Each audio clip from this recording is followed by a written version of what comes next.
WRNG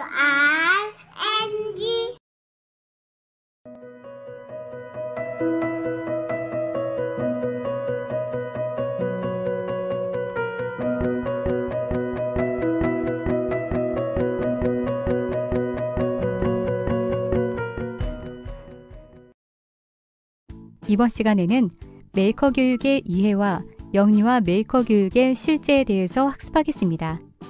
이번 학습을 통해 여러분은 메이커 교육의 정의 및 목적, 이론적 배경, 특징, 교수 학습 모형, 메이커 스페이스와 유아를 위한 메이커 교육에 대해 이해할 수 있으며 영유아 메이커 교육의 실제에 대해 구체적으로 경험함으로써 메이커 교육을 적용하기 위한 교수 학습 방법을 적용할 수 있는 교사로서의 역량을 기를 수 있을 것입니다. 자, 그럼 본격적으로 학습을 시작해 보도록 하겠습니다. 이번 강의는 요즘 창의융합 인재 양성과 관련된 여러 가지 교육 중에 또 하나의 이슈가 되고 있는 메이커 교육에 대해서 알아보도록 하겠습니다.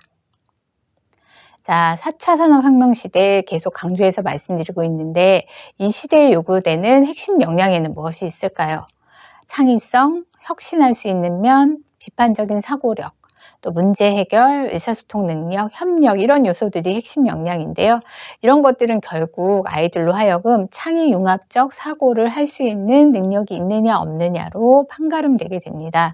그래서 이런 인재를 양성하기 위해서 우리들이 어떤 교육을 해야 될지에 대한 교사의 아이디어가 굉장히 필요한 시대라고 볼 수 있겠습니다.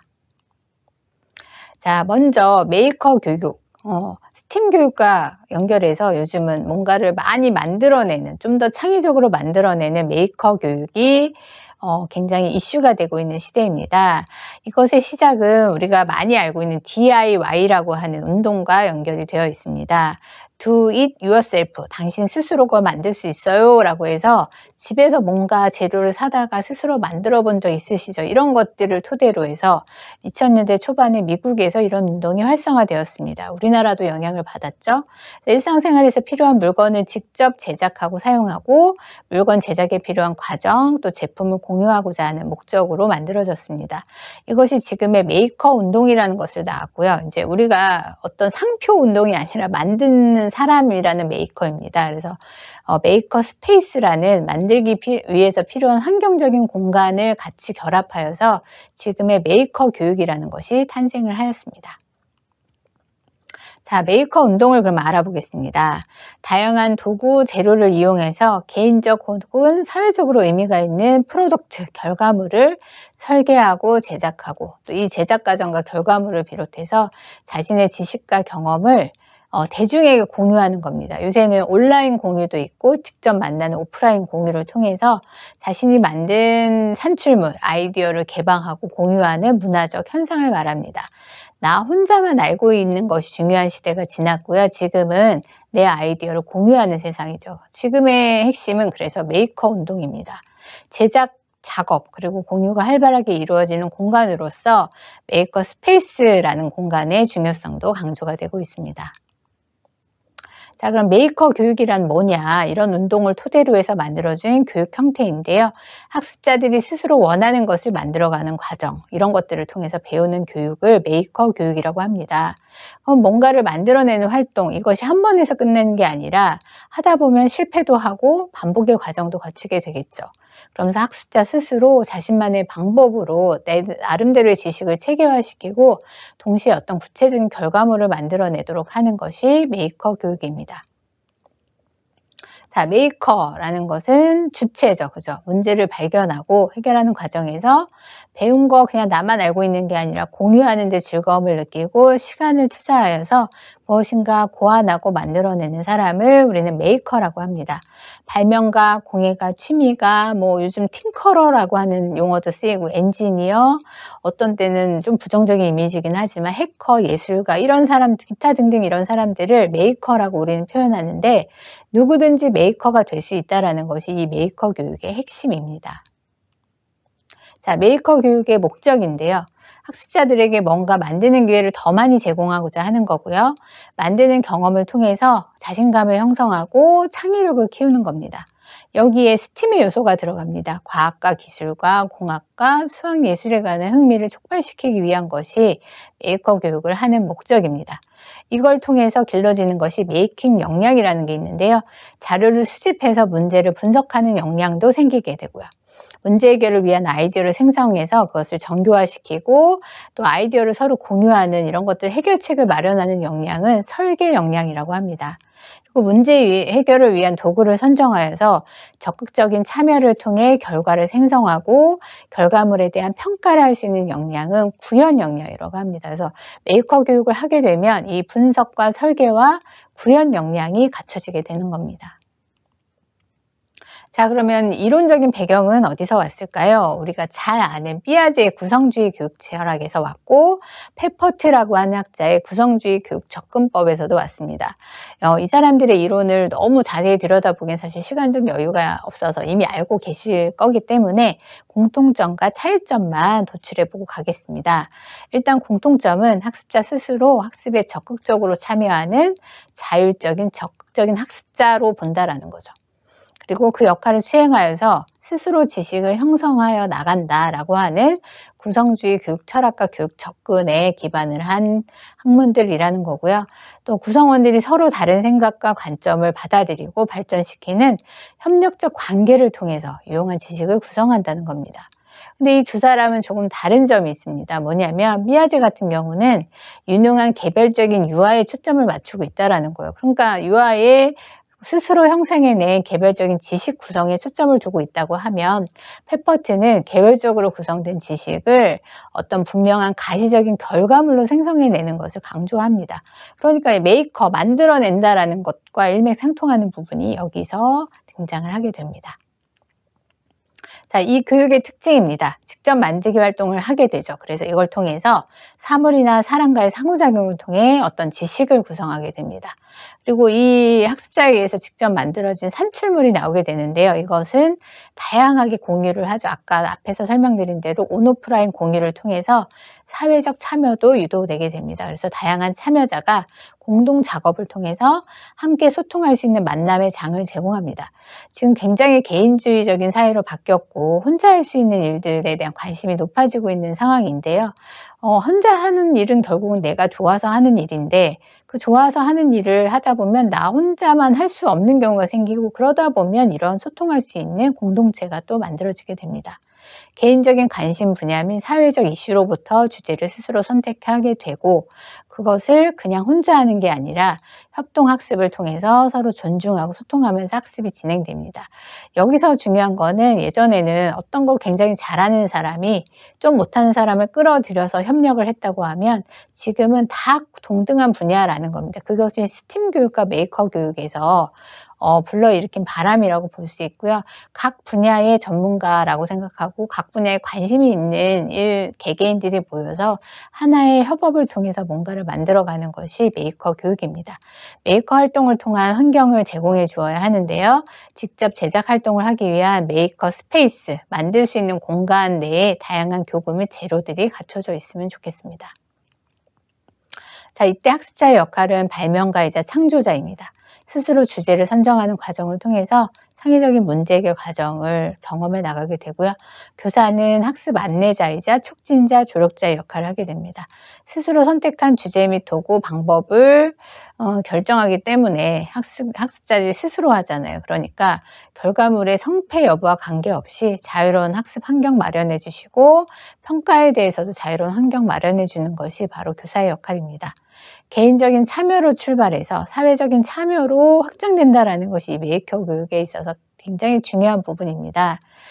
개인적인 문제 해결, 또 사회적인 이슈로부터 시작하여서 만드는 경험을 통해 다른 학습자와 정보를 공유하고 또 개방하고 결과물을 공유함으로써 개인 및 사회적 문제 해결 여부를 확인할 수 있다는 것이 메이커 교육의 핵심이고요. 이런 것들이 지금 창의융합형 인재를 필요로 하는 4차 산업혁명 시대에 얼마나 중요한 역량인지, 얼마나 중요한 경험인지를 느낄 수 있는 부분입니다.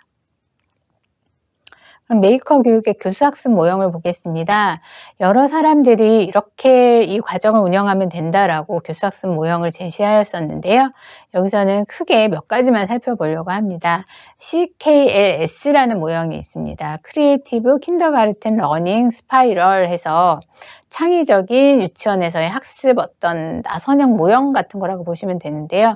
이렇게 상상하고 창조하고 놀이하고 공유하고 성찰하기 과정이 계속 지속되는 겁니다. 성찰하기가 끝나고 나면 상상하기로 다시 진행이 되면서 이렇게 계속 회전하는 나선형, 나사처럼 이렇게 처음에는 조금 좁게 시작되지만 점점점 펼쳐나가는 나사 모양으로 이렇게 교수학습이 진행되는 그런 과정인데요. 이것이 적용되기도 하고, 그다음에 요즘은 TMSI 모형이라고 해서 팅커링, 메이킹, 그다음에 쉐어링, 임프로빙 이런 식으로 뭔가 생각하고 그다음에 만들고 공유하고 개선하는 이런 것들이 순환 반복되는 모형입니다. 처음에 팅커링, 띵크하다라는 것에서 나오기도 했는데 여기서는 이제 만드는 건데 어떤 식으로 만드냐면 도구 및 재료의 사용법을 익히면서 내가 하고 싶은 대로 다뤄먹는 겁니다. 어떤 거를. 그래서 학습자의 흥미와 동기를 유발한 다음에 과정으로 들어가는데 일단 만들기, 내 아이디어를 가지고 결과물을 제작하고 제작 과정을 기록하고 그런 것들을 온오프라인에 공유하고 개방합니다.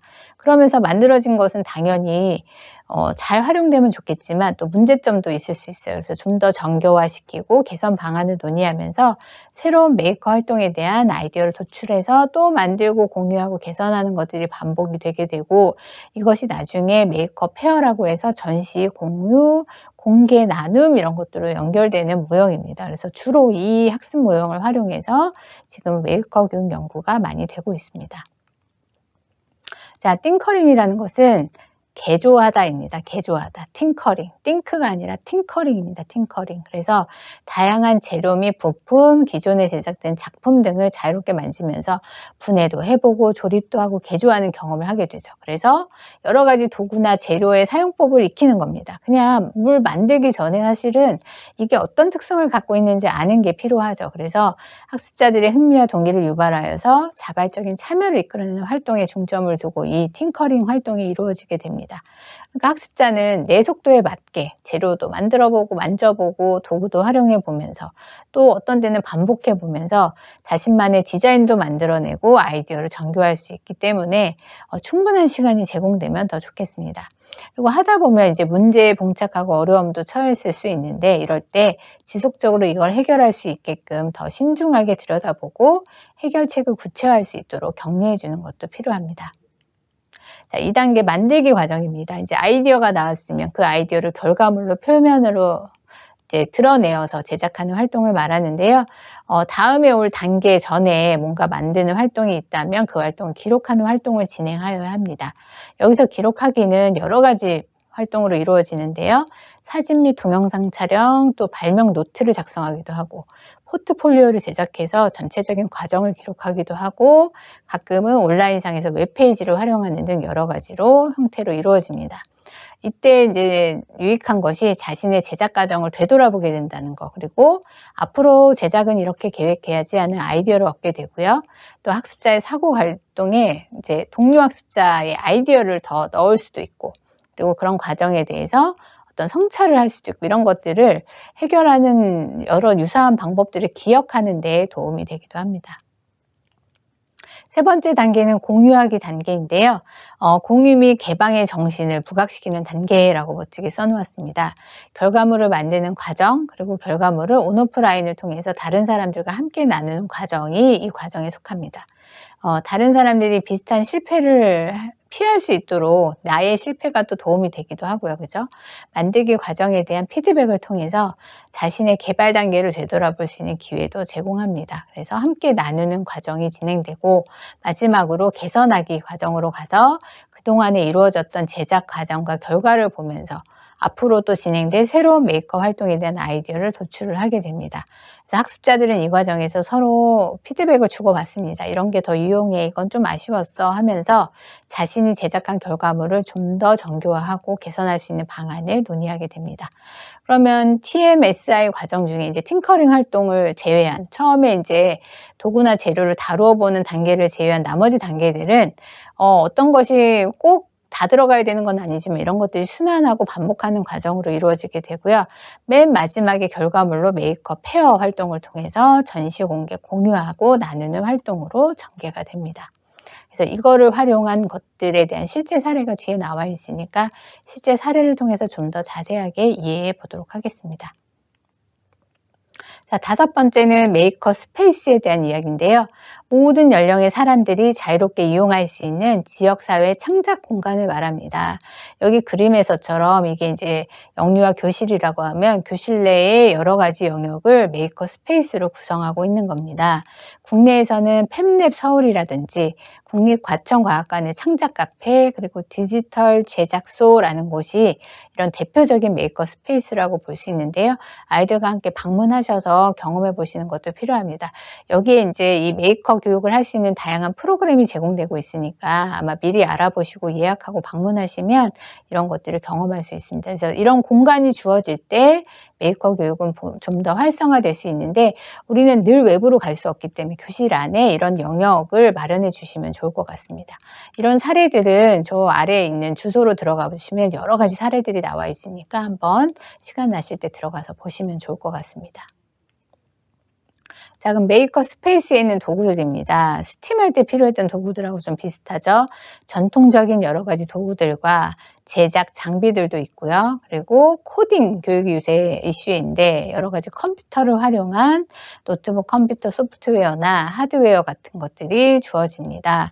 요새 영유아 교육에서 많이 쓰이는 것들이 아두이노와 메이키 그리고 라즈베리 파이와 릴리 패드 같은 것들이 있는데, 여기 제가 저작권 때문에 사진을 실어드리진 못했는데 되게 간단하면서도 아이들이 다루기 좋은 코딩용 하드웨어라고 보시면 되고, 검색해서 한번 확인하시면 되고요.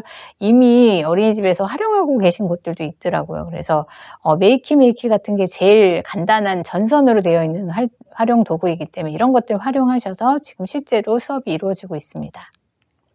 자, 그리고 자연재료, 건축재료, 재활용품, 그리고 학습 사무용품, 반복 가능한 여러 가지들이 모두 다 메이커 스페이스 안에 들어올 수 있습니다. 뭐는 되고 뭐는 안 되는 게 아니라 정말 다양한 자료들이 여기 있다면 아이들의 탐색의 기회, 팅커링 할 수 있는 기회는 훨씬 더 많아질 수 있다고 봅니다. 그러면 이제 유아 중심으로 한번 보겠습니다. 유아를 위한 메이커 교육의 활동 범주인데요. 일단 아이들이 많이 하는 게 팅커링 많이 하고요. 그 다음에 좀 여건이 갖춰졌으면 프로그래밍, 그리고 디자인 사고라고 해서 디자인 띵킹이 많이 이루어지는 활동인데요. 일단 팅커링은 전통적인 만들기 재료와 기술적인 재료를 포함해서 뭔가 만드는 활동을 하는 걸 말하고요. 프로그래밍은 새로운 디지털 매체인 코딩 을 활용해서 IT 장비를 활용하거나, 아니면 예전부터 많이 했던 교육용 로봇 같은 거 활용하거나, 아니면 프로그래머블 놀이봇이라고 해서 프로그램을 이제 입력하면 거기에 맞춰서 뭔가 활용을 할 수 있는 그런 로봇들도 많이 이루어지고 있어서 이걸 활용해서 컴퓨팅적인 사고, 아이들이 컴퓨터를 활용할 수 있는 능력을 증진시키는 활동입니다. 자, 디자인 띵킹은 실생활의 문제 해결을 나름대로 내가 고안해내는 겁니다. 어떤 디자인적 사고를 통해서 뭔가 고안해내고 실행해내는 그런 활동입니다. 그래서 요새 디자인 띵킹 연구소가 굉장히 많이 생기고 있어요. 그래서 주변에서 보시면 한번 들어가서 구경해 보시는 것도 좋을 것 같습니다. 자, 유아를 위한 메이커 교육에서의 팅커링입니다. 앞에 이제 4단계에서 팅커링을 이제 안내해 드렸는데, 여기는 조금 더 유아 초점으로 정리해 보았습니다. 놀이와 호기심이 결합된 과정이고요. 또 놀이와 학습을 아우르는 사회성, 또 창조적 힘, 이런 것들이 결합된 활동을 팅커링이라고 합니다. 우선 아이들 수준에서 간단한 스케치를 했다든지, 또 계획을 갖고 뭔가 만들기도 할 수 있고요. 혹은 단순히 무작정 그냥 아무거나 만들고 거기에 나중에 의미를 붙이는 이런 활동, 모든 활동들이 다 팅커링 활동입니다. 만들면서 아이들은 실패를 경험하게 될 거고요. 극복도 하게 됩니다. 이런 연속 과정을 통해서 배우고 깨닫게 됩니다. 그리고 이제 미리 계획된 활동이 아니라 여러 가지 실제 발현되는 활동이기 때문에 가끔 보면 지저분하고 되게 엉망진창일 수 있어요. 근데 그러고 또 하다 보면 아이들은 굉장히 서툴게 사물을 다룰 수도 있는데, 이러면서 아이들은 그 사물의 작동 원리에 대해서 생각할 수 있는 시간을 갖게 됩니다. 그래서 이런 자율적인 시간을 허락해 주셔야 할 거고요. 또 다양한 재료를 활용해서 실제 과학과 공학이 어떻게 이루어지는지 이런 것들을 경험할 수 있기 때문에 팅커링 활동이 많이 이제 요즘에 제한되고 있습니다. 자, 팅커링 순서인데요. 주어진 메이커 스페이스가 있으면 더 좋을 거고, 그 안에 들어있는 도구 재료를 탐색합니다. 자유롭게 아무거나 만들어 보고, 분해도 해보고, 조립도 하고, 예쁘게 꾸며도 보고, 자신의 생각을 표현하는 과정이 계속 순환됩니다. 아무거나 무작정 만들다 보면 좋은 아이디어도 생성되고 뭔가를 하는 거지, 누군가가 만들어 놓은 멋진 것을 따라하는 것이 팅커링 활동이 아니기 때문에 팅커링 할 수 있는 영역 주시고 뚝딱뚝딱 뭔가 잘 만드는 아이디어 거기서 만들 수 있게 도와주시면 됩니다. 그다음에 두 번째는 프로그래밍입니다. 아까도 설명드렸는데요. 컴퓨팅 사고를 증진시켜 줍니다. 컴퓨터 활동을 그냥 방법만 익히는 게 아니라, 툴만 다루는 게 아니라 그 안에 문제 해결 방법이 들어있고 그거를 사고 과정을 통해 해결하는 그런 것을 말합니다. 손으로 만지고 조작할 수 있는 요새 프로그램을 직접 만들 수 있는 놀이봇들이 나와 있어서 감각운동 학습 전략을 사용해서 생각보다 더 많은 추상적 개념을 이해할 수 있도록 도와주게 됩니다.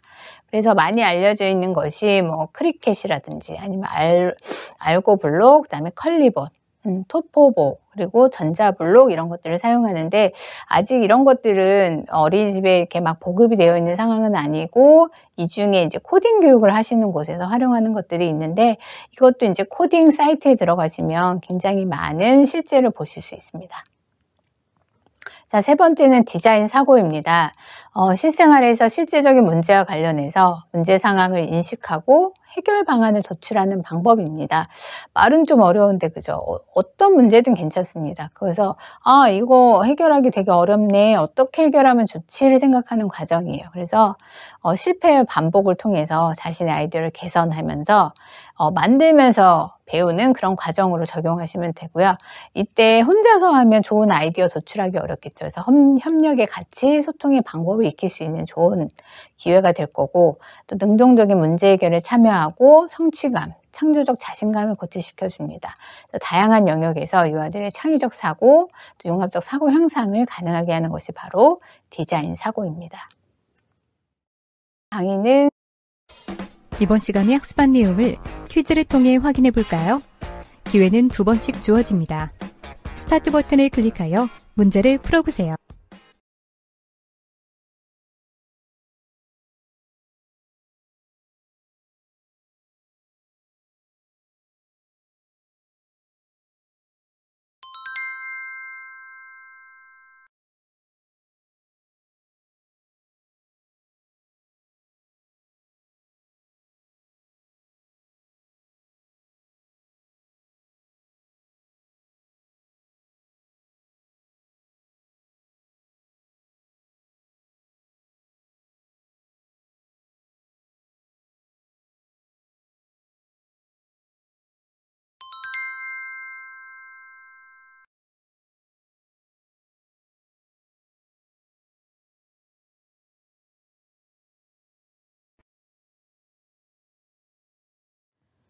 지금부터는 영유아 메이커 교육의 실제 편입니다. 실제 그러면 앞에서 설명했던 이론들이 어떻게 적용되고 있는지를 같이 보겠습니다.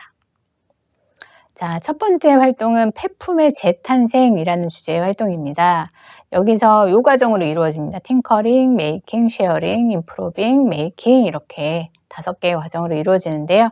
일단 팅커링에서는 아까도 설명드린 대로 탐색해보고 분해하고 개조하는 활동, 여기서는 미술 활동을 하게 됩니다. 폐품의 재탄생이라는 제목에 걸맞게 플라스틱 버려진 페트병을 재활용해서 만들어진 작품을 탐색해보고, 그다음에 작품을 분해도 해보고, 또 페트병 작품, 이제 여러 작가들이 만들어 놓은 작품이나 친구들이 만든 작품을 모방해보고 개조하여서 나무의 작품을 만들어보는 그런 과정을 거칩니다.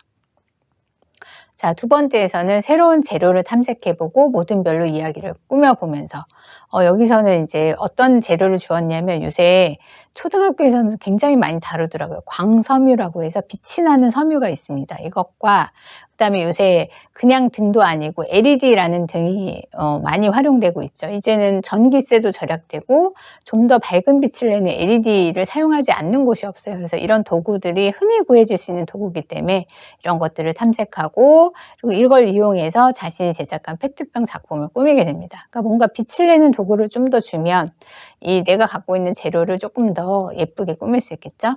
또 그래서 모든 별로 이야기도 꾸며보고 해서 뭔가 작품 만드는 활동으로 가기 때문에 과학과 언어, 미술이 다 융합되어 있는 활동으로 전개할 수 있습니다. 또 내가 만드는 과정이나 만든 것들을 동영상으로 촬영하게 되고 이거를 온라인 커뮤니티에 올립니다. 우리 어린이집에 있는 사이트일 수도 있고요. 아니면 홈페이지나 요새 홈페이지를 누리집이라고 하더라고요. 그렇죠? 거기에 올리거나 아니면 SNS에 공유하는 식으로 커뮤니티에 탑재하시면 됩니다. 메이킹 단계에서는 소중한 사람에게 선물해주고 싶은 제품을 이제 설계하면서 그런 제품을 만드는 활동으로 진행이 되고요. 그다음에 공유하기 위해서는 이제 만든 것들을 아이들하고 제작 과정이나 결과물 동영상도 찍었고 하니까 소개하고 거기에 대한 장단점 이런 것에 대한 피드백도 받게 됩니다. 그리고 아까 말씀드린 대로 온라인으로 공유하면서 이거 이제 선물할 거를 만들었죠. 페트병으로 만든 거긴 하지만 반짝반짝 빛나는 아름다운 뭔가 선물을 만들고 나서 제품의 이름이나 만든 이유 또 사용된 재료 그 외에 하고 싶은 말들을 동영상으로 제작해서 온라인 커뮤니티에 탑재를 하게 됩니다. 그리고 자세한 설명, 사진 이런 것들을 공유하고서 거기에 대한 피드백을 하다 보면 이 활동이 굉장히 흥미롭고 재밌다라는 걸 알게 되고요. 좀 더 창의적인 아이디어에 대한 제안도 받을 수 있으면서 이 활동을 조금 더 적극적으로 확장시켜 나갈 수 있습니다. 그리고 이제 다 만들고 나면 개선하기 과정으로 가야 되겠죠. 그래서 제작한 작품에 대해서 개선 방향을 도출해보고 뭔가 단점이 없다면 사실 이 과정은 생략되기도 하는데요. 그래서 새로운 메이커 활동, 앞으로 또 연계될 수 있는 활동에 대한 아이디어도 생기게 되고 그리고 이런 것들을 학급에서 공유하게 됩니다. 그러고 나서 다시 이제 새로운 아이디어가 있다면 이것이 만들기 활동으로 또 연결되게 됩니다. 개선 방향 아이디어를 바탕으로 해서 새로운 제품을 설계하고 만드는 활동으로 연결되면서 계속해서 순환하는 과정으로 메이커 교육이 이제 실제적으로 이루어지게 되는 그런 사례를 보여드렸습니다. 그다음에 두 번째 활동은 미로 만들기 활동인데 이건 이제 스팀 교육을 기반으로 한 메이커 교육입니다. 여기서 필요한 과학적 개념은 물리, 힘과 운동이라는 개념이고요. 여기서 STEAM이 다 제공이 되죠. 물체의 위치와 운동이라든지 여기 이제 구슬 미로기를 찾아가는 구슬의 움직임을 탐색하는 미로를 만들 건데요. 그래서 물체의 위치와 운동이라든지 그거를 미로 지도를 이제 설계해 보면서 제품을 설계하고 직접 만들어 보면서 미로를 사용할 아이들의 손 사이즈나 미로 크기, 높이 이런 걸 고려해서 공학적 설계도 하게 되고 또 직접 미로 판도 만들어 보고 그다음에 이제 미로가 잘 굴러가려면 이게 바닥도 중요하고요. 그다음에 경사면도 중요하죠. 그래서 구르는 속도와의 관계 이런 것들, 미로의 성질, 바닥의 어떤 특성 이런 것들을 가지고 수학적인 측정 요소로도 연결할 수 있겠습니다. 자, 활동 목표로는 여러 가지 성질을 재료를 통해서 알아보고요. 길을 설계하고 만들 수 있는 재료들을 살펴봅니다. 그리고 아이들의 손에 맞게 미로를 설계해서 꾸며보고 그죠? 그러고 나서 직접 굴려보고 여기서 나타나는 문제점을 토의하고 해결 방안을 탐색하는 목표로 구성되어 있습니다. 자, 팅커링, 메이킹, 쉐어링, 임프로빙 과정으로 이루어지는데요. 일단 팅커링에서는 구슬놀이한 경험을 이야기 나누게 됩니다. 그래서 구슬을 이용한 놀이에 뭐가 있는지, 구슬이 움직인 이유는 뭔지를 살펴보게 되고요. 그러면서 기존의 미로의 구슬을 굴리면서 탐색 활동을 하게 됩니다. 그래서 어떤 판에 굴리면 어떤 각도로 되면 더 잘 구를지를 탐색해 보고 나서 어떤 재료를 사용하면 좋을지 바닥 재료를 구르게 되고 더 빨리 구르게 하기 위해서 필요한 재료들을 마련하게 됩니다. 사포나 아이스크림 막대, 빨대 이런 거를 이용하고요. 도구로는 드라이버, 나사, 송곳 이런 것을 이용하게 됩니다. 자, 만들기 활동에서는 이제 만들어야겠죠. 미로 판 크기도 결정해주고 어떤 모양으로 미로를 꾸밀 것인지, 길은 어떻게 구성할 것인지를 같이 이야기해 봅니다. 그리고 생각해야 될 것들은 뭐가 있는지, 재료, 그리고 모서리는 어떻게 처리할지, 그 다음에 어떤 재료를 바닥에 깔면 구슬의 움직임을 변화시켜 줄 수 있을지를 같이 생각해 본 다음에 본인들의 아이디어를 결과물로 제작을 하게 됩니다. 자, 다 만들고 났으면 이제 공유해야 되겠죠. 어떤 점이 좋았는지 각 모둠별로 재료를 달리하면 조금 더 비교를 잘 할 수 있습니다. 그리고 구슬이 가다가 멈추는 게 있을 거거든요. 왜냐하면 바닥이 너무 까끌까끌했을 때 또는 울퉁불퉁했을 때 그런 것들을 이제 보완하여서 개선점을 생각해 내게 되고요. 그러고 나서 더 새로운 미로를 만드는 활동으로 연결이 됩니다. 자, 세 번째 활동입니다. 혼합물 분리도구 만드는 활동인데요. 혼합물을 분리해 가면서 아이들과 같이 활동을 하는 겁니다. 물체의 속성 중에 이제 천을 가지고 손으로 당겼을 때 늘어나는 신축성이라든지 아니면 종이에 펀치를 뚫어야 되니까 종이에 단단하고 무른 정도 이렇게 물체와 물질의 속성에 대해서 알아보는 활동, 또 이제 이런 것들을 분리하는 창의적인 도구를 만들어내는 제품의 설계라든지 아니면 그런 것들을 위해서 고안해야 될 것들, 공학적 설계, 그리고 재료를 하는 분리 도구를 꾸며보는 미술적인 거, 그 다음에 이제 채를 거르는 활동이기 때문에 곡식 알갱이 크기, 그물망의 크기 이런 거랑 관련돼서 측정하는 활동으로도 연계가 됩니다. 활동 목표는 여러 가지 재료의 성질을 안 다음 이 분리 도구를 만들어 보는 겁니다. 그래서 채로 거를 수 있는지 하는 부분들을 보게 되고요. 그래서 분리 도구를 꾸미고 여러 가지 알갱이, 곡식 알갱이도 생각해 보고 크기에 맞는 그물망을 선택하는 것이 목표이고요. 그리고 이걸 하다 보면 또 실패도 하게 되고 보완점도 생기게 되죠. 그런 문제점을 토의하면서 해결 방법도 탐구해 볼 수 있습니다. 자, 팅커링, 메이킹, 쉐어링, 임프로빙 과정을 거치게 되는데요. 팅커링 과정에서는 생활도구 중에 여러 가지 채에 대해서 알아봅니다. 어레미, 중거리, 가루채 이런 다양한 채들이 있는데요. 이것에 대한 경험, 사전 경험과 그 다음에 구멍의 크기가 다른 이유들을 생각해 보게 됩니다. 뭔가 걸러야 되는데 용도에 따라서 곡식 알갱이의 크기에 따라서 다 다르게 뭔가를 하고 어떤 것은 또 먼지도 걸러내고 이런 효과도 있다라는 것들을 이야기하게 됩니다. 그러면서 곡식 혼합물들을 관찰하면서 각각의 곡식의 특성에 대해서 알아보고 분리도 해봅니다. 그리고 탐색한 후에 이제 곡식을 채를 이용해서 이제 분리를 해보게 되는데, 혼합물을 분리할 수 있는 우리들만의 도구가 있으면 좋겠다라는 아이디어를 생성하게 됩니다. 그러면서 다양한 재료, 그 채를 만들 수 있는 도구를 선택하고 탐색하고 사용 방법을 알아보게 됩니다. 그래서 비닐도 생각해보고 과자 상자, 골판지, 그물망, 또 드라이버, 나사, 송곳 이런 자료들이 앞으로 활용되게 됩니다. 만들기 과정에서 이제 모둠별로 분리 도구를 어떻게 만들면 좋을지, 손잡이, 크기와 높이, 또 나름대로 어떻게 하면 좋을지에 대한 모양도 그리고 꾸며본 다음에 적절한 재료를 선택해서 분리 도구를 만들어 봅니다. 그래서 재료에 따라서 왜 이걸 선택했는지, 그리고 뭔가 여기 걸러주는 부분에 있는 것들이 어떤 식으로, 어떤 재료로 어떤 방식으로 사용되면 좋은지를 얘기한 다음에 이때 나온 아이디어를 가지고 여러 결과물을 제작하게 됩니다. 그러고 나서 이제 각 모둠별로 만든 분리도구를 걸러보고, 그죠? 어떤 점이 좋았는지, 어떤 곡식을 모았는지, 이런 것들을 살펴보고, 만들 때 특히 잘 모르고 어려운 점은 없었는지, 불편한 점은 어떻게 개선할 건지를 이야기하고서 개선할 수 있는 방안을 이야기하게 되고, 그 개선 방안을 활용해서 또 꾸미게 됩니다. 자, 네 번째는 풍향계 만들기 활동인데요. 이것은 지구과학, 바람의 움직임과 대기를 이용한 활동입니다. 일단 스카프의 천이 바람에 움직이는 성질, 거기서 이제 천의 가볍고 무거운 정도라는 물체와 물질의 속성에 대해서 살펴보게 되고요. 바람에 넘어지지 않는 풍향계를 아이들이 이제 만들 거거든요. 그래서 제품을 설계하고, 그래서 장소도 고려해보고 크기와 높이를 정하면서 공학적 설계 과정도 여기 적용이 됩니다. 다양한 재료로 풍향계를 꾸미는 미술 활동과 풍향계의 위치, 또 바람과의 방향 관계, 거리 이런 것들을 살피는 측정도 여기 적용이 되었습니다. 자, 활동 목표로는 풍향계를 만드는 여러 가지 재료의 성질을 알고 창의적으로 설계한 다음에 어디다 놓으면 좋을지를 생각해보고 높이와 크기를 정해봅니다. 다양한 재료를 활용해서 풍향계를 만든 후에 위치로 바람의 방향을 알 수 있는지 실험해보고 이때 뭔가 문제가 생겼다면 문제점을 토의하고 해결 방법을 탐구해 볼 수 있겠습니다.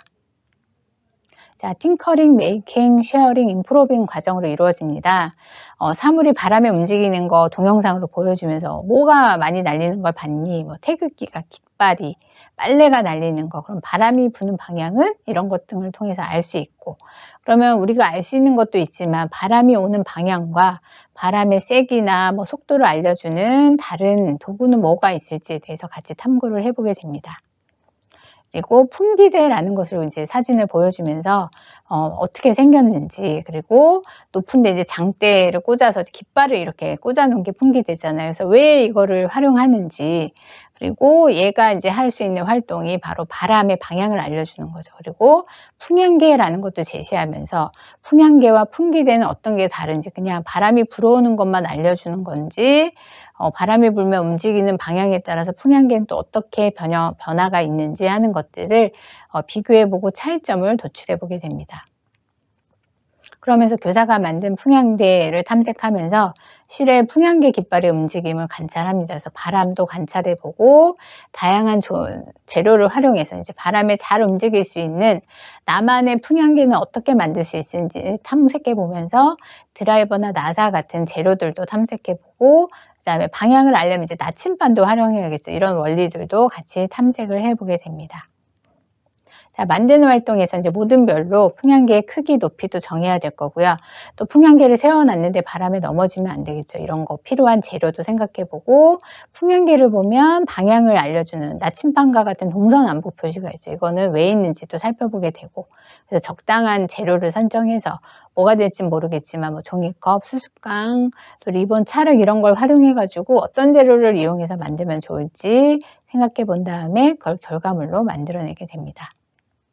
자, 그러고 나서 다 만들고 나서 이제 풍향계를 만들었으면 직접 활용해 보면서 어느 방향으로 움직이는지, 또 어떤 재료로 만든 게 정말 괜찮은 풍향계인지, 불편한 점은 어떻게 고칠 수 있는지 아이디어를 내보고, 그 문제에 대해서 해결 방안을 생각해 보고 개선 아이디어를 내서 그걸로 적합한 풍향계를 만드는 활동으로 진행을 하게 됩니다. 절차가 좀 복잡한 것 같아 보이지만 사실 저희가 다 만들고 하는 활동들이고요. 이런 것들이 잘 제공이 되어서 아이들은 창의적인 융합적인 사고를 하게 됩니다. 여러분들도 스팀 교육과 함께 이 메이커 교육 잘 활용해 보시면 아이들의 사고력 발달에 도움을 주실 수 있을 겁니다. 감사합니다. 강의는 이번 시간에 학습한 내용을 퀴즈를 통해 확인해 볼까요? 기회는 2번씩 주어집니다.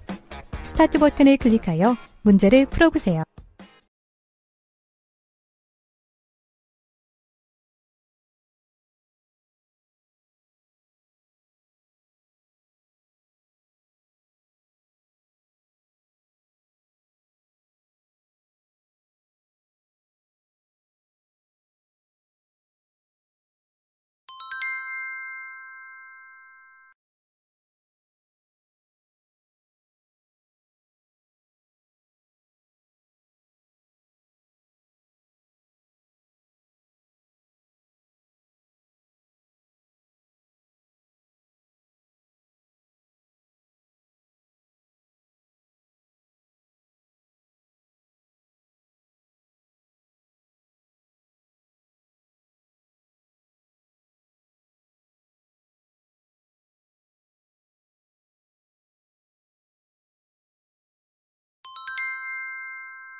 이번 시간 학습한 내용을 다시 한번 정리해 보세요.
이번 시간에는 영유아 메이커 교육 프로그램에 대해 학습하였습니다.